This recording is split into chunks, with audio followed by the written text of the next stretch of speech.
দোয়া করাও কি ইবাদত? মৌখিক।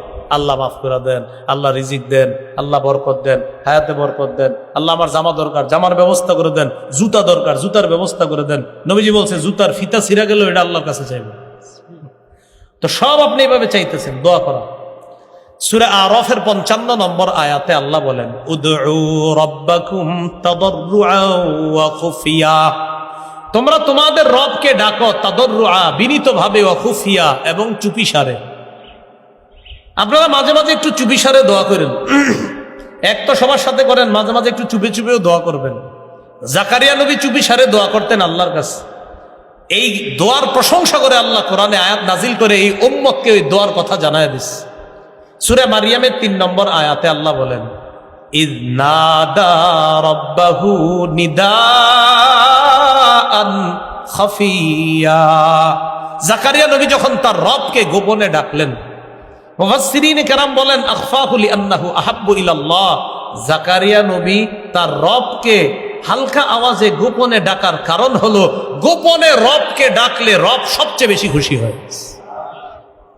এজন্য মুসলিম শরীফের হাদিসে আসছে, ইরবাউ আলা আনফুসিকুম, নিজেদের প্রতি সদয় হও, ফাইন্নাকুম লাইসা তাদউনা আসাম্মা ওয়ালা গায়িবা, তোমরা এমন রবকে ডাকছো না যে রব বধির, আর যে রব অনুপস্থিত এমন রবকে তো তোমরা ডাকছো না, বরং ইন্নাকুম তাদউনা সামিআন করিবা, এমন রবকে ডাকো যেই রব শুনে, যেই রব অতি নিকটে। কত নিকটে? সাহাবীরা নবীরে বললেন, আকারিবুন রব্বুনা ফানুনাজিহি আম বাঈদুন ফানুনাদিহি, হুজুর আমাদের রব কি কাছে যে তাকে আস্তে ডাকবো, নাকি আমাদের রব দূরে যে তাকে জোরে ডাকবো? তখন আল্লাহ সূরা বাকারার 186 নম্বর আয়াত নাজিল করে জানায়া দিলেন, ওয়াইদা সালাকা ইবাদি আন্নী ফাইন্নী করিব, আমার বান্দারা যখন আমার ব্যাপারে জিজ্ঞাসা করে আমি তাদের কোথায়, আপনি বলবেন ফাইন্নী করিব, আমি নিকটেই, তাদের অতি নিকটে। তাহলে আল্লাহ আমাদের অতি নিকটে। এই জন্য আল্লাহর কাছে মাঝে মাঝে একটু চুপিসারেও দোয়া করব, বলেন ইনশাআল্লাহ। চুপিসারে একটু দোয়া করবো তো ইনশাআল্লাহ। মাঝে মাঝে একটু চুপে চুপে, নিম্ন আওয়াজে, হালকা আওয়াজে দোয়া করবেন, আল্লাহ তৌফিক দান করেন। এগুলো মুখের ইবাদত নাম্বার কত? মুখের ইবাদত গেল। আচ্ছা, মুখের আরেকটা ইবাদত বলেন, জিকির করা।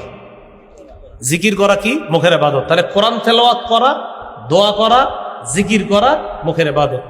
সূরা আরাফের 205 নম্বর আয়াতে আল্লাহ বলেন, ওয়াযকুর রাব্বাকা ফি নাফসিক, তুমি তোমার রবকে স্মরণ করো মনে মনে, তাদাররুআ, বিনীত হয়ে, ওয়া খীফা, ভয়ে ভীতি নিয়ে, ওয়া দুনাল জাহরি মিনাল কওল, অনুচ্চ সুরে, বিল গুদুব্বি ওয়াল আসল, সকাল সন্ধ্যায় তুমি তোমার রবকে স্মরণ করো মনে মনে, বিনীতভাবে, ভয়ে ভীতি নিয়ে, অনুচ্চ সুরে তুমি তোমার রবকে স্মরণ করো সকাল সন্ধ্যায়।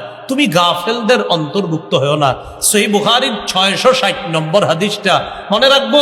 আর আজকে রাত্রে 3টা বা 2টায় যদি ঘুম ভেঙে যায়, তখন হালকা কিছু সময়, আজকে থেকে যতবার ঘুম ভাঙবে কিছু সময় হইল, একবার হইল আল্লাহরে স্মরণ করুন। রাজি আছেন ইনশাআল্লাহ? আল্লাহ তৌফিক দান করেন। এটা কিভাবে?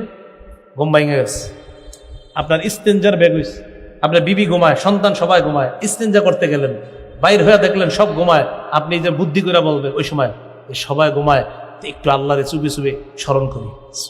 তখন আল্লাহরে বললেন সুবহানাল্লাহ, আলহামদুলিল্লাহ, লা ইলাহা ইল্লাল্লাহ, আল্লাহু আকবার। অথবা আপনি বললেন আউযু বিল্লাহি মিনাশ শাইতানির রাজীম, বিসমিল্লাহির রহমানির রহিম, কুল হুয়াল্লাহু আহাদ, আল্লাহুস সামাদ, লাম ইয়ালিদ ওয়া লাম ইউলাদ ওয়া লাম ইয়াকুল লাহু কুফুয়ান আহাদ। এই চুপি চুপি আস্তে আস্তে পড়বেন, কারো ঘুম যেন ডিস্টার্ব না হয়। আল্লাহ কত খুশি হবে চিন্তা করেন, সবাই ঘুমায়, আমার বান্দা আমার নাম করে। এই মুখের এই জিকির।